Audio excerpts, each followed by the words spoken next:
पवित्र देवस्नान पूर्णमी रे घटिला लोमटांकुरा घटना।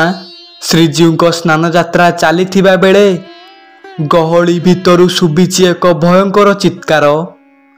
चारिआडे आज खेली जाइछि कोकुआ भय। घटनाटी आरंभ करिबा पूर्वरु जदि आपण माने जगतर नाथ कालिया सान्तंकु मनरे टिके भी भक्ति करंती ताहले कमेंट बॉक्स रे जय जगन्नाथ लिखि दियंतु। बालेश्वर जिला पुटुली ब्लॉक अंतर्गत गोटे छोटिया गाँव रे तापस बेहेरा रहउथिले। प्रत्येक ओडिशावासी परी से मध्य जगन्नाथंकर गोटे बड़ भक्त। से जड़े राजमिस्त्री।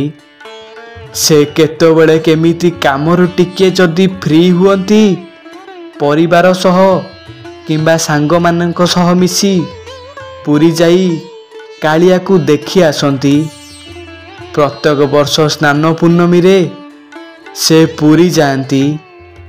आउ ए वर्ष भी तापस बाबू तांको स्त्री आउ कुनी झियो को नहीं बाहरी पड़िथिले स्नान पूर्णिमा देखिबाकू। दिन 11टा बेलकू जाई पुरी बड़ दांडरे से माने पहुँचिले। पुरी रे श्रद्धालु मानकर बहुत भीड़ लगी थाए। दूर दूरांतरु भक्त मानकर सुह छुटु थाए। बहुत गहली चहली भितरे तापस बाबू स्त्री आउ झीवर हाथ को धरी धीरे धीरे हेई महाप्रभुंकर स्नान बेदी आड़कू गले। सेई रंगमोहन कालिया बहुत रंग देखेई स्नान बेदी रे स्नान करुथाए। तापस बाबू कालियार सेई मनमोहन दृश्य को देखी से आउ तांको स्त्री पूरापूरी मुग्ध होई गले। आउ तापस बाबू कालिया आड़कू दुई हाथ टेकी देई गुणु गुणु हेई जगा को केते कथा कही पकांती।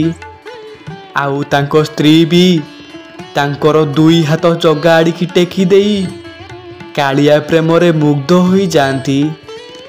ठीक सेतिकी बेले तापस बाबू तांको कुनी झीवर हाथ छाड़ी देइचंती। आउ किछि समय परे तापस बाबू तळकू देखिला बेलकू झियाउ सेठारे नथिला। स्वामी स्त्री दी जण आश्चर्यचकित होई गले। तांको मुंड सेठी किछि आउ काम कलानी। से माने आख पाखरे पागलंग परी खोजी बुलिले। आउ शेषरे बेसारा हेई सेई कालिया आगरे गुहारिया पड़ीगले। स्वामी स्त्री दी जण आउ प्रताप बाबू कांदी कांदी महाप्रभु को कहती, हे जगतर नाथ जगन्नाथ, तोरी स्नान देखिबा पाई बाप झियो 3 जण जाक बहुत खुशी हेई धाई आसीथिलु रे कालिया। किंतु एठी तो आखि आगरे मो झियो को मु सबुदिन पाई हजेई देइछि रे। मु ठीक जानिछि रे जगा, तू सबू देखुचु आउ सबू जानुचु। मो झियो को तू मो पाखकू फेरेई दे रे कालिया। तापस बाबू केवल एतिकी कहिचंती। तापरे सते जेमिति स्नान बेदी पाखरे घटी जाइछि विराट चमत्कारटिए। तापस बाबू देखंती तो स्नान मंडप उपरु सते जेमिति स्वयं प्रभु जगन्नाथ तांको झियो को कोड़ेई आणुचंती। तापस बाबू को आखिरे छଳ छଳ हेई लुह आसी जाए। तांको आखि किछि समय पाई बंद होई गला। ता किछि समय परे से तांको आखि मकोची देई देखिला बेलकू तांको झियो आसी तांको पाखरे छिड़ा हेइछि। एसबू देखी से तांको आखि को विश्वास मध्य करि पारंतिनी। किछि समय पाई तापस बाबू नीरव होई जांती।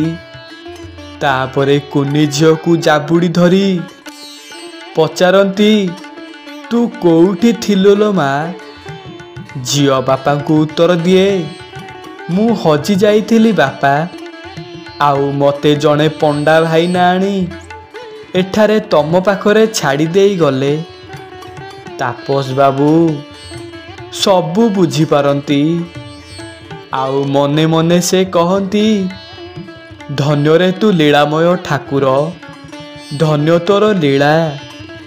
ସ୍ନାନ ପୂର୍ଣ୍ଣିମାରେ ମହାପ୍ରଭୁଙ୍କୁ ନେଇ ତାପସ ବାବୁଙ୍କ ଜୀବନରେ ଘଟି ଯାଇଥିବା ସତ୍ୟ ଘଟଣାଟିଏ ଭଲ ଲାଗିଥିଲେ କମେଣ୍ଟ ବକ୍ସରେ ଜୟ ଜଗନ୍ନାଥ ଲେଖିଦିଅନ୍ତୁ।